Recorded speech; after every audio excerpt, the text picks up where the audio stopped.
herzlich willkommen zu Hour of Prayer an diesem willkommen. Dienstag. Auch du, Pat, hallo, Hey, du bist vielen unser Dank. Community-Papst ist hier, oder? Online Community Pastor, Yes. genau. Genau. Hey, willkommen, mega Hey, cool. danke. Mega cool, dürfen wir heute wieder zusammen mit Yes. dir beten. Yes. Wir beten heute mit dir zusammen über das Thema, das Tom Haab hatte letzten Sonntag. Es war eine Summer Celebration, er hat von seinem Herz gesprochen und es ging um die Fülle im Leben. Er hat uns 3 Säulen mitgebracht.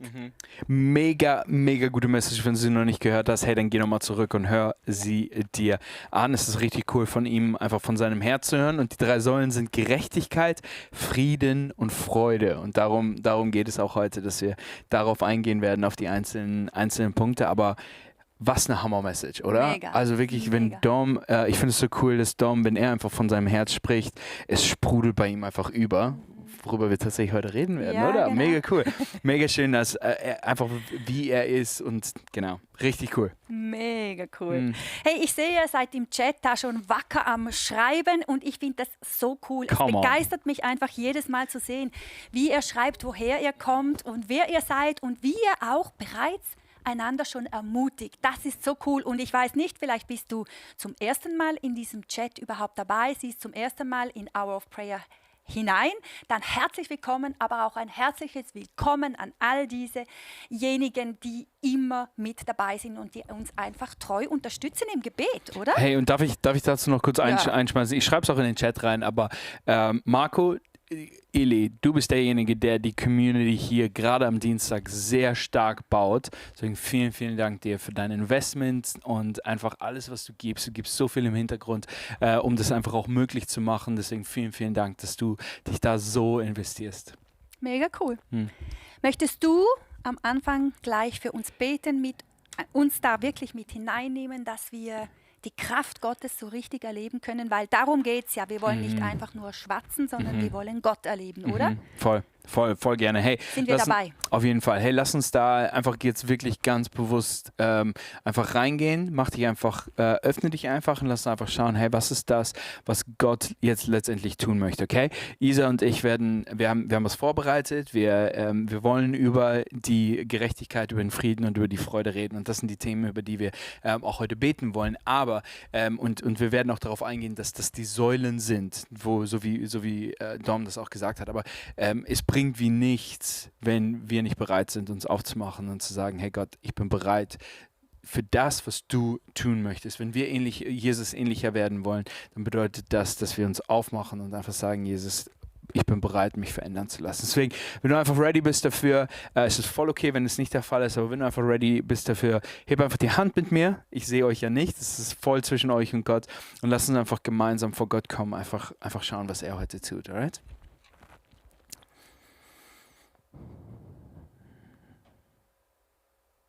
Jesus, ich möchte dir Danke sagen für das, was du tust. Ich möchte Danke sagen, Vater, dass du jede einzelne Person jetzt gerade siehst und du weißt, wo jede einzelne Person steht. Du weißt, ob sie jetzt gerade live dabei sind oder später das anschauen, spielt überhaupt keine Rolle, sondern weil du bist allgegenwärtig und du weißt ganz genau, was jede einzelne Person jetzt gerade braucht. Und Vater, als erstes bete ich, dass du das, was wir heute sagen, dass du das so übersetzt, wie es ankommen soll. Jesus, dass deine Worte durch uns fließen dürfen, Vater, und dass wir die richtigen Worte finden, um den Menschen zu dienen, damit dein Name groß gemacht werden kann, damit dein Name das Zentrum ist von dem, was heute passiert. Jesus, wir wollen uns ganz bewusst wollen wir uns öffnen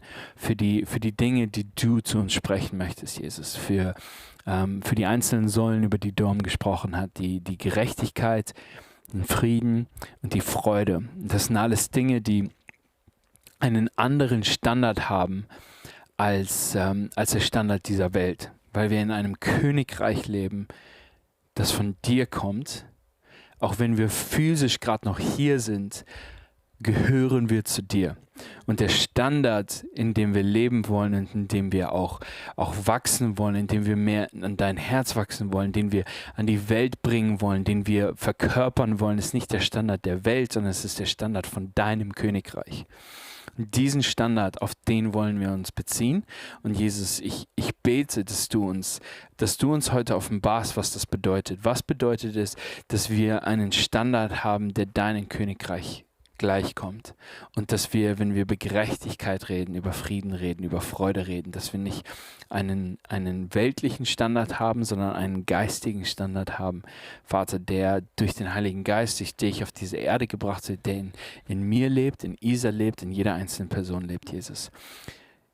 Vater, tu jetzt während dieser Zeit, was du tun möchtest. Wir wollen dir Freiraum geben, wir wollen dir Platz geben, Zeit geben, damit du das tun kannst, was nur du tun kannst, Jesus. In deinem Namen. Amen. Das ist krass, das hat mich jetzt gerade sehr berührt. Das Gebet wirklich, das hat mich jetzt extrem berührt, weil genau um das geht es. Genau um das geht es im Königreich Gottes. Es geht darum, eben, dass wir ihn wirken lassen, dass er in und durch uns wirken darf. Und ja, das ist einfach mega schön. Es ist eine Erleichterung und es ist einfach wunderschön, dass wir nicht uns ausstellen oder privilegieren müssen, sondern dass wir einfach Gott durch uns wirken lassen können. Voll. Und genau das ist der Punkt. Und ich glaube, genau das wollen diese 3 Säulen, eben Gerechtigkeit, Freude, Friede, wollen das einfach auch zeigen. Voll. Und ich möchte euch jetzt auch einen Bibelvers vorlesen, den ersten, den wir mitgebracht haben. Der steht in Römer 14, 17 bis 18. Und da heißt es: Denn im Reich Gottes ist nicht entscheidend, was man isst oder trinkt, sondern dass man ein Leben führt in Gerechtigkeit und Frieden und in der Freude im Heiligen Geist. Come on. Mega. Wenn du Christus so dienst, wirst du Gott Freude machen und die Anerkennung der Menschen gewinnen. Come on.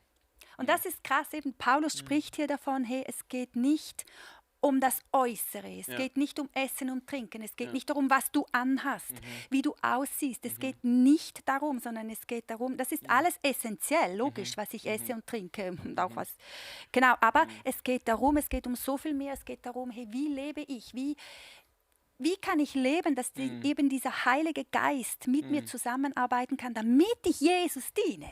Das ist krass und ich liebe das. Also das begeistert mich so fest. Ja, voll gut. Vor allen Dingen, weil dieses Essen und Trinken ja natürlich eine kulturelle Rolle damals gespielt hat, weil die Pharisäer natürlich nur das eine gegessen, nur das eine getrunken haben, damit man in diese Heiligkeit reinkommt. Und Paulus bricht irgendwie diese Religiosität, oder? Und sagt einfach, hey, es geht nicht darum, sondern es geht um die Gerechtigkeit, um die Friede, um die Freude im Heiligen Geist. Ja. Genau. Und ich frage mich, das bringt Leben in der Fülle und eben nicht das Gesetz. Genau, und ich glaube halt auch, wie häufig wir das in unserem Leben immer noch haben, dass wir sagen, wow, wir haben Religiosität, die, wie sagt, ich gehöre zu Jesus, weil ich diese Dinge tue, wir aber eigentlich gar nicht in seinem Königreich leben, sondern mehr in einer Religion, genau, in unserem Königreich, aber in einer Religiosität fast gefangen sind, die basiert ist auf unserem Königreich und auf einer Idee, wie die Bibel eigentlich ist. Aber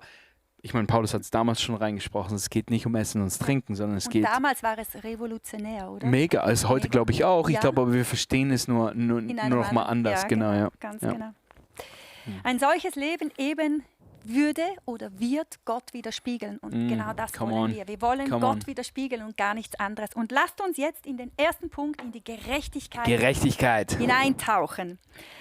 Auch hier lese ich Römer 5,17. Durch die Sünde des einen Menschen gerieten wir unter die Herrschaft des Todes. Doch durch den anderen Menschen, Jesus Christus, werden alle, die Gottes Gnade und das Geschenk der Gerechtigkeit annehmen, über Sünde und Tod siegen und leben. Come on. So gut, weil die Gerechtigkeit, wenn wir in der Gerechtigkeit leben, dann dann dürfen wir weit darüber hinausgehen, über die Religiosität, oder wir dürfen die Religiosität zur Seite legen und in der Gerechtigkeit Gottes leben, in dieser Realität, die Gerechtigkeit, die Gott für uns hat und nicht die wir in der Welt sehen, oder? Ja, genau. Und ich glaube, es geht zuallererst um diese göttliche Gerechtigkeit. Genau.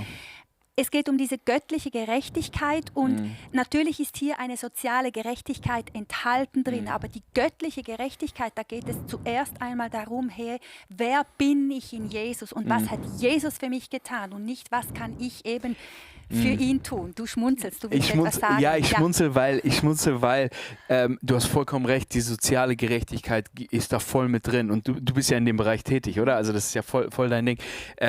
Ich glaube aber, die Schwierigkeit, die ich da einfach mit dieser sozialen Gerechtigkeit und Gottesgerechtigkeit sehe, ist, dass die soziale Gerechtigkeit erst dann wirklich zum Leben wird oder zum Leben erwacht, ist, wenn die göttliche Gerechtigkeit in die soziale Gerechtigkeit reinkommt und wir aus dem die soziale Gerechtigkeit leben dürfen. Genau. Oder? Also das ist... Ja, und der Punkt ist ja, das wird ja hier in diesem Vers auch beschrieben, dass eben die Gerechtigkeit Gottes, die war im Paradies mit Adam und Eva. Aber die haben gesündigt und die Gerechtigkeit ist aus dem Paradies oder respektive die gibt es wie nicht mehr. Weil meine Frage ist, meine Frage ist wirklich, hey, nicht kennst du eine Gerechtigkeit? Ja, wie soll ich das sagen? Die Gerechtigkeit hier auf dieser Erde, die gibt es wie nicht. Und falls du die kennst, dann schreib sie in den Chat hinein. Falls du Gerechtigkeit auf dieser Welt erkennst oder eben sie beschreiben kannst, dann würde es mich sehr wundernehmen, weil ich habe 31 Jahre lang nach Gerechtigkeit gesucht und ich habe sie definitiv erst gefunden, als ich zum Glauben an Jesus gekommen bin, weil ich bin gerecht gemacht worden durch den Tod von Jesus Christus.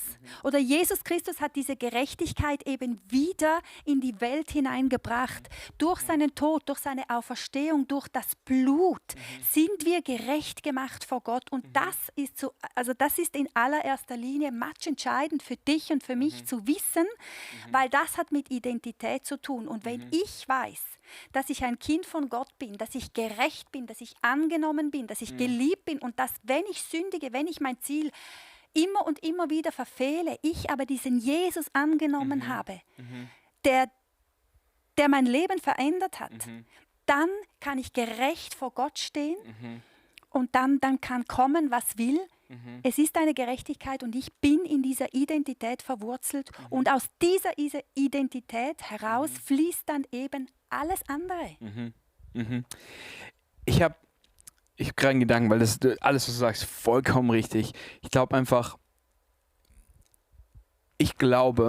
dass wir dafür beten sollten, dass Gott uns erklärt, was das bedeutet. Diese Gerechtigkeit. Ich glaube, dass es noch viel tiefer geht als das, was man vielleicht in ein paar Minuten erklären kann, weißt du?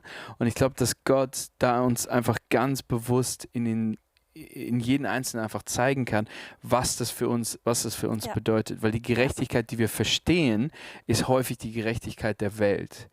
Aber die Gerechtigkeit, die Gott hat, wo Jesus für uns am Kreuz gestorben ist und auferstanden ist, hat er wie einen neuen Standard gesetzt für die Gerechtigkeit, in der wir eigentlich leben sollten, oder? Ja, und die Gerechtigkeit hat einen Namen, Jesus Christus, richtig, oder? Richtig. Ja. Und welchen Einfluss das letztendlich auf unser Leben hat. Ja. Das ist das, wo Jesus, glaube ich, jedem Einzelnen einfach zeigen muss. Es ist wie eine Offenbarung. Es ist wie in Englisch sagt man the longest foot, also der längste Fuß, weil in Amerika redet man ja vom Fuß, also als Längeneinheit und sie sagen, der längste Fuß ist vom Kopf zum Herzen. Und dass man halt im Kopf, man hört es, aber dann das wirklich im Herzen zu verstehen, das ist das, was das für mein Leben bedeutet. Das ist das, wo es wirklich... Es ist in Ordnung, wenn ich da einfach dafür bete. Ist das okay?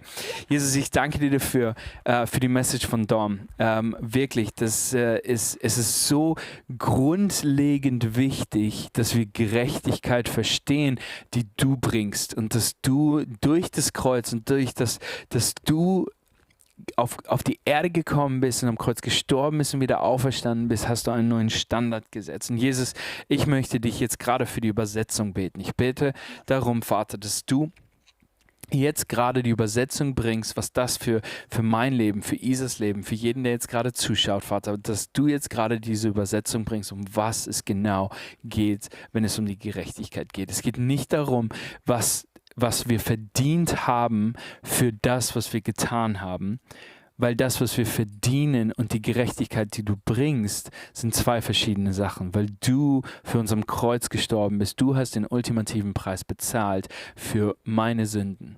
Und das allein ist nicht gerecht. Und doch ist es deine Gerechtigkeit. Und Jesus, ich bete einfach, dass du dort jetzt einfach reinkommst, dass du eine Übersetzung, dass du der Übersetzer jetzt gerade durch deinen Heiligen Geist bist, der in jedem Einzelnen von uns jetzt gerade wirkt und einfach erklärt, worum es letztendlich geht. Jesus, in deinem Namen. Amen. Amen. Ja, vielleicht kannst du mit uns mitschreiben im Chat, das, was wir jetzt besprochen haben, eben diese Gerechtigkeit, wie fühlt sich das für dich an? Ist es für dich klar, dass du gerecht gemacht bist vor Gott? Ist es für dich klar, dass Gerechtigkeit einen Namen hat, Jesus Christus, oder bist du da noch am Struggeln? Schreib einfach hinein, wir würden es lieben zu lesen, wie du darüber denkst. Und ich frage dich jetzt, Pat, meine Frage ist, wie implizierst du die Gerechtigkeit Gottes einfach in deinen Alltag mit hinein? Ist eine mega gute Frage, weil ich finde das Wort Gerechtigkeit nicht immer einfach, weil die Definition quasi wichtig ist, zu verstehen, was Gottes Gerechtigkeit ist. Und ich muss sagen, ich muss immer wieder mich darauf berufen, dass es um sein Königreich geht. Das heißt, es ist immer wieder eine Entscheidung, dass ich sage, wenn ich ein Fehlverhalten hatte oder wenn ich mich nicht richtig verhalten habe oder gesündigt habe, dass ich dann dadurch nicht meine Sohnschaft im Himmel verliere oder meine Ewigkeitsperspektive verliere, sondern dass ich immer wieder weil das ist ja das, was vielleicht was bei mir so ein bisschen das Default ist, wo ich zurück so 1 plus 1 ist 2. Ja. Das bedeutet, ich habe Scheiße gebaut, bedeutet, die Folgerechnung ist ist das und das. Und dann immer wieder zurückzugehen und zu sagen, okay, Gott hat eine andere Definition dafür, weil Jesus für mich am Kreuz gestorben ist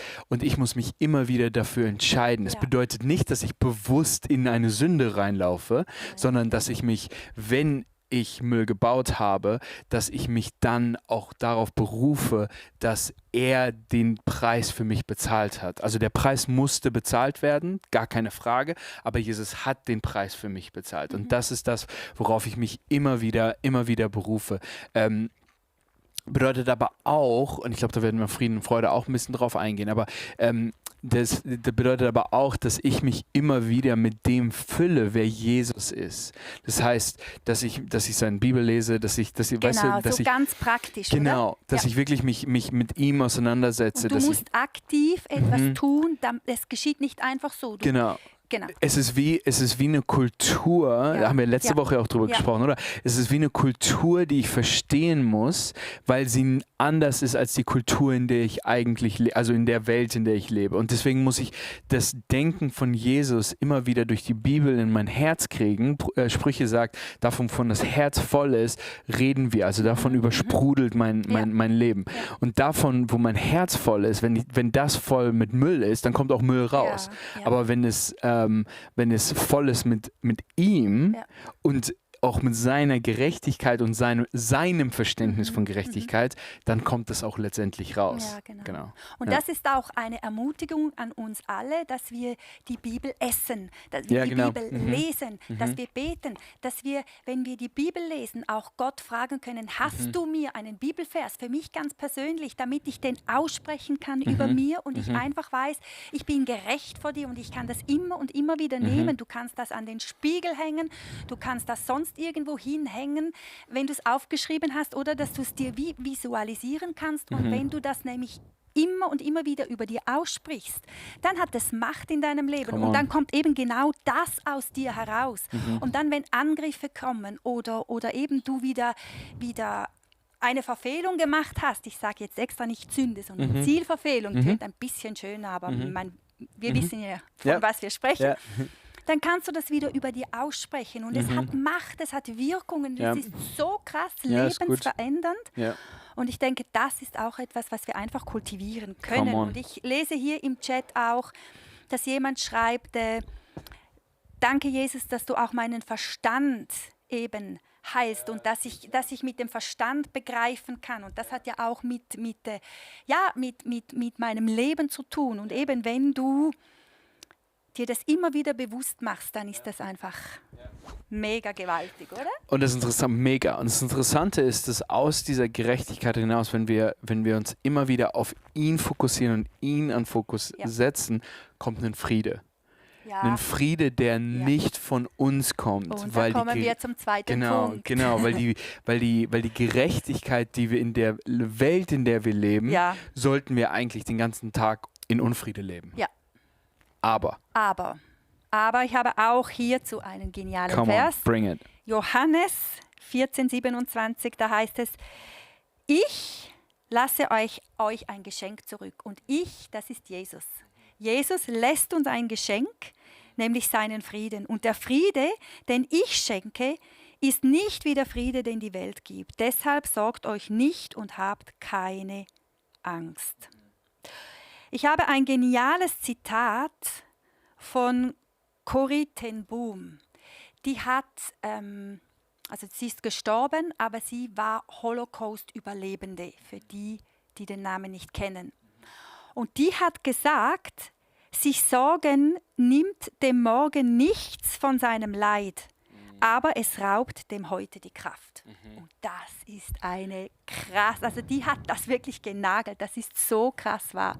Weil das lesen wir auch in Johannes 6, 33, 34, wie es heißt, du sollst dich nicht eben sorgen, weil der morgige Tag, der sorgt für sich selber und es reicht für im Hier und Jetzt zu leben. Und das hat übrigens eben auch in der Message so krass angeklungen. Im Hier und Jetzt sollst du leben. Das heißt nicht, dass wir nicht überlegt handeln sollen. Es heißt nicht, dass wir nicht weise sein sollen mit unseren Lebensbereichen, mit Finanzen, mit Arbeit, mit Beziehungen, mit dem Glauben, was haben wir noch, mit Beziehungen. Habe ich gesagt. Aber etwas Wichtiges. Ihr wisst, was ich meine. 5 Stück gibt es davon. Jedenfalls ist es so, dass wir sollen überlegen, wir sollen weise handeln, aber wir sollen uns nicht sorgen. Und die Sorge kann ja so, Ressourcen. Arbeit. There you go. Und das sind alles ganz wichtige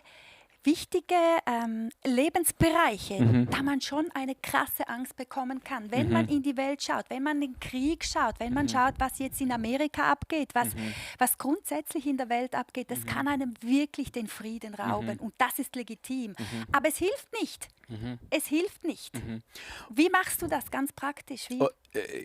Ich gehe wieder zurück aus dem Überfluss. Ganz ehrlich, es kommt aus dem Überfluss meiner Meinung nach, dass wir nur einen Frieden wirklich haben können, wenn wir wissen, wer Jesus ist, was er für uns getan hat und wer ich bin. Also eine Identität, meine Identität ist in Jesus und nicht in irgendwas anderem. Also meine Identität ist nicht darin basiert, wie gut ich in meinem Job bin oder wie gut ich für meine Familie sorgen kann oder wie auch immer, sondern das kann so schnell passieren. Oh, so schnell, 100%. Also das geht dir auch so. Ja, voll. Ja. Ich spreche jetzt gerade das Ultimatum aus, woher es kommt. Das ist das, dass ich mich immer, ganz ehrlich, ich habe letzte Woche auch davon gepredigt, dass es nicht einfach ist, da immer wieder mich drauf zu fokussieren und zu sagen, hey, Jesus ist der Versorger, er ist derjenige, der sich darum kümmert. Aber es ist immer, also das Wichtige ist, dass ich mich immer wieder auf ihn fokussiere, immer wieder sage, hey, er ist mein Versorger, meine Identität liegt in ihm und ich lasse mich von ihm verändern, damit er derjenige ist, der den Unterschied bringen kann. Weil der Friede, der kommen kann in Situationen, die absolut keinen Sinn machen, das ist ein Friede, der nur von Jesus kommen kann. Ja. Und meine Frau und ich hatten jetzt ein paar Situationen gehabt, wo wir uns einfach angeschaut haben, was passiert ist, wir uns angeschaut haben und gesagt haben,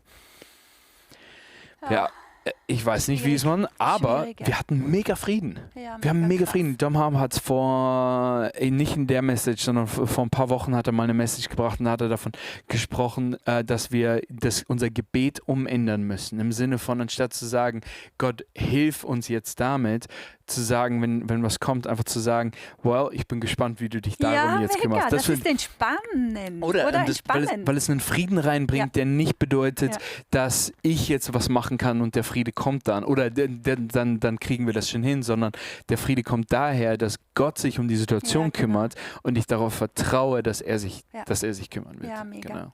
Und Friede heißt auf Hebräisch Shalom. Und Shalom bedeutet diesen vollkommenen göttlichen Frieden anzunehmen. Und vollkommener göttlicher Friede eben kannst du nur annehmen, wenn du dich einfach Jesus hingibst und sagst, schau, ich werde mich nicht sorgen, ich werde weise sein, ich werde deiner Orientierung folgen, ich werde einfach das tun, wie du es mir zeigst, und der Rest ist nicht mein Business, sondern das überlasse ich dir, Gott, und dafür möchte ich beten. Come on, do it. Und Jesus, ich danke dir so fest, dass du uns einen Frieden gibst, den die Welt nicht hat. Und ich wünsche mir aus tiefstem Herzen, dass ich Menschen in meinem Umfeld, die dich noch nicht kennen, dass ich denen einfach diesen Frieden näher bringen darf, dass ich ihnen von dir erzählen darf, weil jede einzelne Person auf diesem Planeten braucht einen göttlichen Frieden. Weil wenn dieser Friede nicht in unserem Herzen verankert ist, dann ist es so schwierig. Und ich danke dir, dass du uns hilfst, wirklich diesen Frieden selber in Anspruch zu nehmen, der eben unseren Verstand übersteigt, den wir nicht fassen können, aber den wir spüren können, weil du in und durch uns lebst. Und ich möchte diesen Frieden nicht nur für mich, sondern ich wünsche mir, dass dieser Friede aus mir herausströmt, wie ein Strom von lebendigem Wasser, direkt in die Herzen von anderen Menschen, und dass sie kommen und sagen, ich brauche das auch. Was hast du, was ich nicht habe? Ich brauche das. Und wir dich einfach weitergeben dürfen. Dich als Jesus, dich als Friedefürst. Du bist der Friedefürst.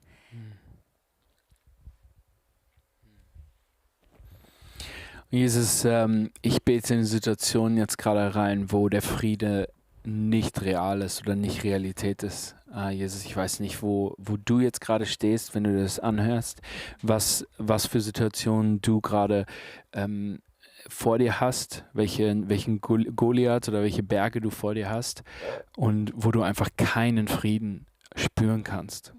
Und Jesus, ich bete, dass du da jetzt gerade reinkommst. Irgendwie ist es das Wort Übersetzung gerade bei mir, auch habe ich vorhin auch schon gebetet, aber es ist für mich gerade irgendwie gerade drin. Was bedeutet es, diese Übersetzung zu haben, was dein Friede ist zu dem, was die Realität mir gerade zeigt, was mein Friede sein sollte.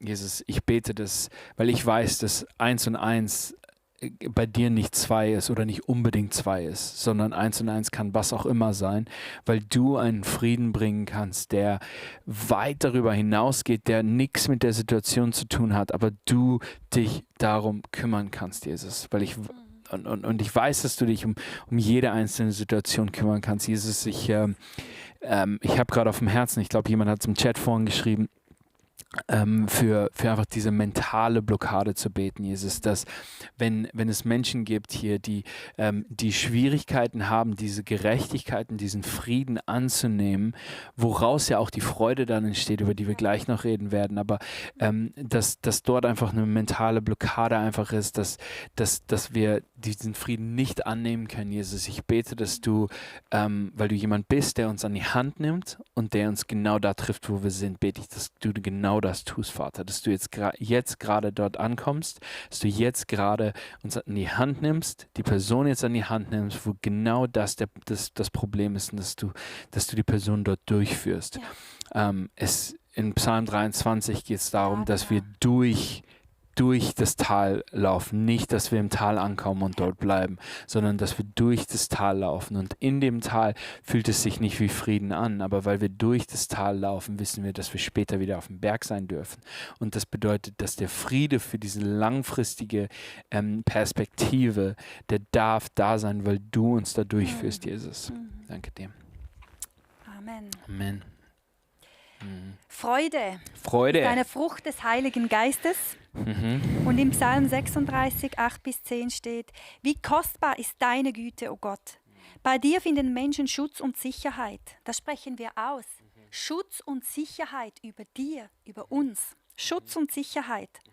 Aus dem Reichtum deines Hauses schenkst du ihnen mehr als genug. Mit Freude und Glück überschüttest du sie, überschüttest du uns. Denn du bist die Quelle. Alles Leben strömt aus dir. In deinem Licht sehen wir das wahre Licht.